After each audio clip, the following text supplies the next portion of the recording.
Donald Trump's hush money case. Hello, everyone, and welcome back to the podcast. Today, I'm talking about one of the most historic legal cases involving Donald Trump, the New York hush money case. The case centered on a $130,000 payment made to Stormy Daniels shortly before the 2016 presidential election. Prosecutors argued that the payment was connected to an effort to keep an alleged sexual encounter from becoming public. Trump denied the allegation and maintained that he did nothing wrong. But the main criminal issue was not simply the payment itself. Prosecutors accused Trump of falsifying business records related to how the payment was recorded and how the money was reimbursed. In May 2024, a Manhattan jury found Donald Trump guilty on 34 felony counts of falsifying business records. The verdict was historic. Trump became the first former U.S. president to be convicted of a criminal offense. Trump strongly criticized the case and argued that it was politically motivated. His legal team continued challenging the conviction. Then, on January 10, 2025, Judge Juan Merchan sentenced Trump to an unconditional discharge. That meant Trump received no prison sentence, fine, or probation. However, the conviction itself remained in place. The case has become an important part of American legal and political history. And it raises a bigger question. How should the American justice system handle criminal cases involving a former president? That question continues to generate intense debate across the United States. Thanks for listening to today's episode. If you enjoyed this podcast, follow the channel for more stories about American politics, law, history, and major events. Episode 2. How did the Trump hush money case begin? Welcome back to the podcast. Today, I want to take a closer look at how Donald Trump's New York hush money case began. To understand the case, we have to go back to 2016. Donald Trump was running for President of the United States. During the campaign, allegations about his personal life became a potential political problem. One of the people connected to those allegations was Stormy Daniels. According to prosecutors, a payment of $130,000 was made to Daniels shortly before the 2016 election in exchange for her agreement not to publicly discuss an alleged encounter with Trump. Trump denied having a sexual encounter with Daniels. The payment itself became a major legal issue years later. Prosecutors argued that the payment was part of an effort to influence the election, and that Trump later falsified business records to hide the true nature of the reimbursement. Trump's defense disputed the prosecution's interpretation of the evidence and argued that the case was politically motivated. After years of investigation and legal proceedings, the case eventually went to trial in Manhattan. In May 2024, the jury reached its verdict. Trump was found guilty on 34 felony counts of falsifying business records. The verdict immediately became an international news story. But the legal battle did not end there. Trump's lawyers continued challenging the conviction, while prosecutors defended the jury's decision. The case is important not only because of Donald Trump, but because it raises difficult questions about campaign politics, criminal law, presidential power, and whether former presidents should be treated differently under the law. And that is where today's story ends. In the next episode, I'll explain what happened inside the courtroom during the trial and why the jury's verdict became so controversial. Thanks for listening, and I'll see you in the next episode. The payment itself became a major legal issue years later. Episode 3.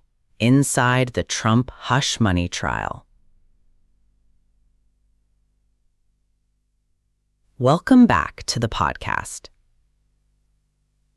Today, we're going inside the courtroom and looking at what happened during Donald Trump's New York hush money trial.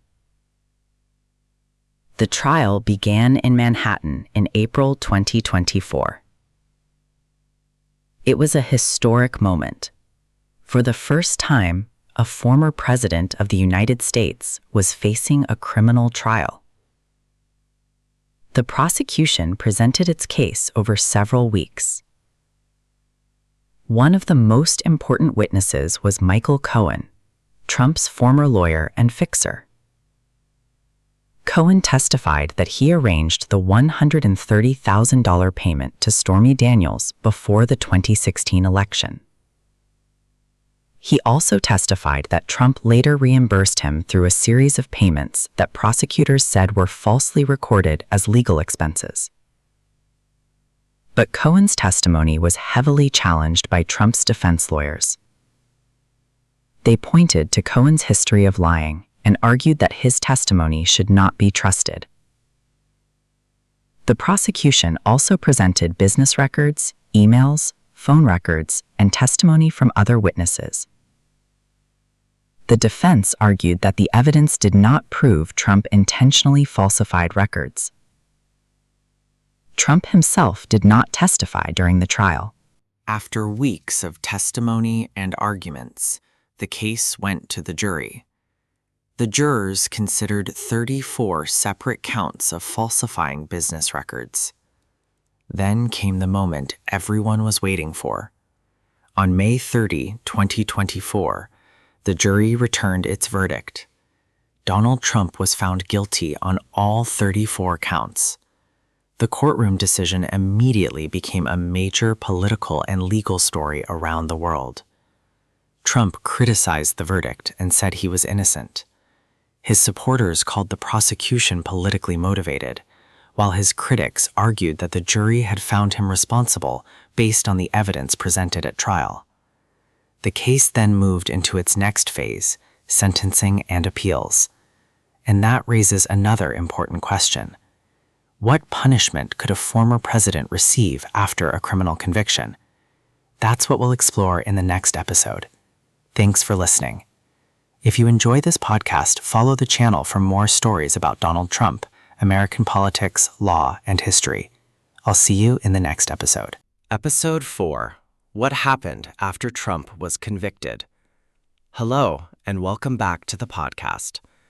Today, we're continuing our story about Donald Trump's New York hush money case. Last time, we talked about the historic jury verdict. On May 30, 2024, the jury found Trump guilty on all 34 counts of falsifying business records. But a conviction is not the same thing as a sentence. After the verdict, attention turned to Judge Juan Merchan and the question of what punishment Trump could receive. The case was unusual for many reasons. Trump was not an ordinary defendant. He was a former president, and during the case, he was also a major political figure and presidential candidate. His legal team argued that the conviction should be overturned and continued challenging the case. Meanwhile, prosecutors argued that the jury had reached its decision after considering the evidence presented during the trial. Then came January 10, 2025. Judge Merchan sentenced Trump to what is known as an unconditional discharge. That meant there was no prison sentence, no probation, and no fine. However, the conviction itself remained in place. So, legally speaking, the sentence did not erase the jury's verdict. Trump continued to challenge the conviction through the legal system. The case also became part of a much larger national debate. Supporters of Trump argued that the prosecution was politically motivated and that the case should never have been brought. Critics argued that being president or a former president should not place someone above the law. And that's what makes this case so significant. It is not only about one payment or one election. It is also about how American law deals with powerful political figures. The legal arguments surrounding the case have continued to attract attention, and the outcome could remain important for years. In our next episode, we'll look at Trump's appeals and the legal arguments his lawyers have used to challenge the conviction. Thank you for listening. If you enjoyed this episode, follow the podcast for more stories about American politics, court cases, and history. I'll see you in the next episode. Episode 5, Trump's Appeal and the Legal Battle. Welcome back to the podcast. Today, we're continuing our series about Donald Trump's New York hush money case. After the jury found Trump guilty on 34 felony counts, the courtroom battle entered a new stage. The next question was simple: could the conviction be overturned? Trump's legal team challenged the verdict and argued that the case involved serious legal problems. One major issue involved presidential immunity. The Supreme Court had ruled in 2024 that presidents have certain protections from criminal prosecution for official acts. Trump's lawyers argued that this decision could affect evidence and arguments used in the New York case. Prosecutors disagreed and maintained that the conduct at issue involved Trump's personal and campaign-related activities rather than official presidential acts. Another major issue was the evidence presented during the trial. Trump's lawyers argued that some evidence should not have been allowed and that the jury's verdict should be reconsidered. The prosecution defended the conviction and argued that the trial had been conducted properly. This is an important point about appeals. An appeal is not simply a second trial where a defendant gets another chance to tell the same story. Instead, an appeals court examines whether significant legal errors occurred during the original proceedings. That means the arguments can become highly technical. And because Donald Trump is a former president and a major political figure, every legal development receives enormous public attention. For Trump, the goal of the appeal is clear: overturn the conviction. For prosecutors, the goal is to defend the verdict reached by the jury. The outcome could have consequences beyond Trump himself. It could influence future arguments about presidential immunity, criminal prosecutions of former presidents, and the limits of executive power. And that is why this case continues to attract so much attention. The jury delivered its verdict in 2024. The sentence followed in 2025, but the legal story did not necessarily end there. The appeals process can take time, and the final outcome depends on decisions made by the courts. Thank you for listening to today's episode. In the next episode, we'll look at the people at the center of the case, including Stormy Daniels and Michael Cohen, and examine why their testimony became so important. Follow the podcast for the next episode. I'll see you soon. Hello, and welcome back to the podcast. Today, we are looking at two people who became central figures in Donald Trump's New York hush money case: Stormy Daniels and Michael Cohen. To understand the case, we need to understand their roles. Stormy Daniels, whose real name is Stephanie Clifford, was a key witness in the trial. Prosecutors said Daniels received $130,000 shortly before the 2016 presidential election in exchange for an agreement not to publicly discuss an alleged sexual encounter with Trump. Trump denied having a sexual encounter with Daniels. Daniels testified about her account during the trial. Her testimony attracted enormous media attention, but the case was ultimately about more than her allegations. The prosecution's criminal charges focused on business records and the alleged way the payment was documented. Then there was Michael Cohen. Cohen was Trump's former personal lawyer. He testified that he arranged the payment to Daniels and later received reimbursements from Trump. Prosecutors relied heavily on Cohen's testimony, but Cohen had a complicated history. He had previously pleaded guilty to federal crimes and admitted lying in the past.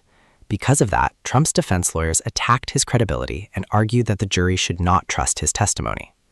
The prosecution, however, presented other evidence alongside Cohen's testimony, including documents and business records. The jury ultimately found Trump guilty on all 34 counts. The case, therefore, became a fascinating example of how prosecutors can combine witness testimony with documentary evidence in a criminal trial. But there is an important distinction. The jury's verdict did not mean that every allegation made by every witness was automatically accepted. The legal question before the jury was whether the prosecution had proven the specific criminal charges beyond a reasonable doubt, and the jury concluded that it had. The case remains controversial. Some people believe the conviction demonstrated that powerful political figures can be held accountable. Others believe the prosecution was politically motivated and that the case should never have been brought. Either way, the trial became a major moment in American legal history. Thank you for listening. In the next episode, we'll explore the biggest questions surrounding the case. What exactly did the 34 criminal charges mean? Follow the podcast for the next episode. I'll see you there.